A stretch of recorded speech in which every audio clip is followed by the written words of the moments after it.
भोकरदन कृषी अधिकारी कार्यालयात अँटी करप्शन विभागाची कारवाई, 2 कर्मचारी लाच घेताना पकडले.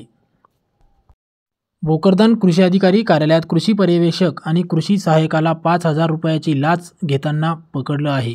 कृषी पर्यवेक्षक उद्धव लक्ष्मण वाघ आणि कृषी सहाय्यक विष्णू भीमराव भोपळे अशी लाच घेणाऱ्यांची नावे आहेत. तक्रारदार यांच्या नावे मंजूर झालेल्या शेततळ्याचे 75,000 रुपयाचे बिल काढून देण्यासाठी साहेबांच्या नावावर 5,000 रुपयाची मागणी केली होती.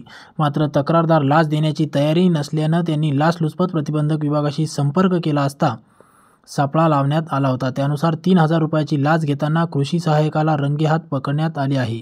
दोन्ही आरोपींना ताब्यात घेतलं असून भोकरदन पोलिसात गुन्हा दाखल करण्याची सध्या प्रक्रिया सुरू आहे. सदरची कारवाई पोलीस उपाधीक्षक किरण एम बिडवे, पोलीस अंमलदार शिवाजी जमदडे, गणेश चेके, गणेश बुजाडे, संदीपान लहाने, गजानन घायवत यांनी केली आहे. या कारवाईमुळे संपूर्ण तालुक्यासह परिसरात शेतकऱ्यांमध्ये व नागरिकांमध्ये चर्चेला उधाण आले आहे.